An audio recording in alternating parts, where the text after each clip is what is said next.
एक दिन मैंने फेसबुक पर बैठे बैठे एक अनजाने आदमी को फ्रेंड रिक्वेस्ट भेज दी, जो कि दिखने में काफ़ी हैंडसम लग रहा था। उसने भी उसी रात मेरी भेजी रिक्वेस्ट को एक्सेप्ट भी कर लिया। तुम्हें पता है कि तुम इस साड़ी में कितनी खूबसूरत दिख रही हो, उसने टेक्स्ट किया। थैंक्स, मुझे भी तुम्हारा डीपी अच्छी लगी। इसी तरह हमने बातें करनी शुरू कर दी। मुझे पता था कि वह 39 साल का आदमी है, शादीशुदा और 2 बच्चों का पिता भी है। इन सब चीज़ों के बावजूद हमने बातें करना शुरू कर दिया और अपने नंबर भी एक्सचेंज कर लिए। देखते ही देखते हम एक दूसरे के बेस्ट फ्रेंड तक बन गए। हम सोशल मीडिया पर ज़्यादा से ज़्यादा समय बिताने लगे। दूसरी ओर उसे लगने लगा कि वह अपनी बीवी से दूर जा रहा है। वह अपने बच्चों के साथ दूसरे स्टेट में रहती थी। वह मुझसे बोलता था, अभी पता नहीं, मैं सारा दिन तुम्हारे बारे में ही सोचता रहता हूँ। मुझे अफसोस है इस बात पे। मैं नेचर से काफ़ी शर्मीली थी। मेरे काफ़ी अच्छे दोस्त भी थे, लेकिन मुहाफिज जैसा दोस्त होना काफ़ी स्पेशल था मेरे लिए। 1 महीने की चैटिंग के बाद हमने स्काइपिंग करना भी शुरू कर दिया। हम उस पर बातें कम और एक दूसरे को घंटों निहारा ज़्यादा करते थे। एक रात वह मेरे साथ वीडियो कॉल पर था। उसने बोला, ऐसे देखते देखते कहीं प्यार ना हो जाए। खैर, अब हम रोज़ ही वीडियो कॉल करने लग गए। हम इतने पास आ चुके थे कि अब हम एक रियल कपल की तरह बिहेव करने लगे थे। हम रोमांस करते, एक दूसरे को चिढ़ाते और थोड़ी लड़ाइयाँ भी करते। कहने का मतलब था कि एक 17 साल की लड़की को 39 साल के आदमी से प्यार हो गया था। जिस तरह से प्यार की कोई उम्र नहीं होती, उसी तरह से हम दोनों को भी अपना रिश्ता बिल्कुल गलत नहीं लगा। हमें नहीं लगा कि हमने कुछ गलत काम किया है। इसी दौरान इसकी बीवी और बच्चे इससे मिलने आए, पर वह फिर भी मुझसे बातें किया करता था। यहाँ तक कि वह अपनी बीवी के सामने भी मेरी कॉल उठा लेता था। उसी दौरान उसकी बीवी उस पर शक करने लगी, क्योंकि अब वह पहले जैसा बिल्कुल भी नहीं रहा। एक रात की बात थी, जब ये दोनों बेड पर सेक्स के लिए गए, तभी इनके फ़ोन पर मैंने मैसेज और अपनी फ़ोटो भेजी। इनकी वाइफ ने उसका फ़ोन जैसे ही खोला, मेरी फ़ोटो उन्हें दिखी। उसकी वाइफ ने कोई रिएक्शन नहीं दिया, बस मुहाफिज को ज़ोर का थप्पड़ मारा और रोने लगी। 3 दिनों के बाद वह घर छोड़कर चली गई। मुझे इसकी वाइफ के लिए काफ़ी बुरा लगा, इसलिए मैंने उससे कई दिनों तक बातचीत बंद कर दी। उसकी वाइफ के जाने के बाद हम फिर से मिले और हमने लॉन्ग ड्राइव पर जाने का प्लान बनाया। उसी शाम उसने मुझे प्रपोज किया। मुझे सिर्फ तुम ही चाहिए और कुछ नहीं।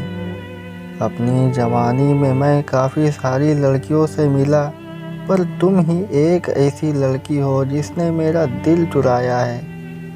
वहाँ कुछ देर के लिए शांति छा गई। फिर उसने मुझे लव यू बोला। उसकी आंखों में आंसू थे। हम एक दूसरे को किस करना चाहते थे, गले लगाना चाहते थे। दूसरे दिन मुझे एक मैसेज मिला जिसमें उसने लिखा था, हे डार्लिंग, आई लव यू, लेकिन मेरा परिवार भी है, मेरी कुछ ड्यूटीज़ भी है।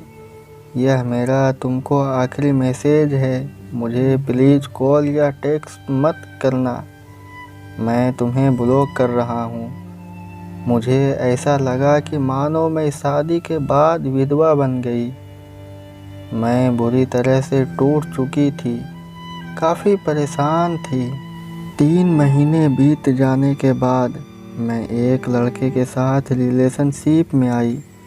एक दिन मेरे पास किसी दूसरे नंबर से मुहाफिज का मैसेज आया, बानी इज दैट यू, प्लीज़ मेरी लाइफ में दोबारा वापस आ जाओ, मैं तुम्हारे बिना नहीं रह सकता। मैं समझ गई कि यह उसी का नंबर है और फूट फूट कर रोने लगी।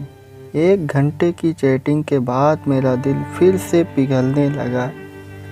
मेरे बॉयफ्रेंड को इन सब चीज़ों के बारे में कुछ नहीं पता था। मैंने उससे सब कुछ छुपा कर रखा था। मैंने उस पूरी रात केवल मुहाफिज से बातें की।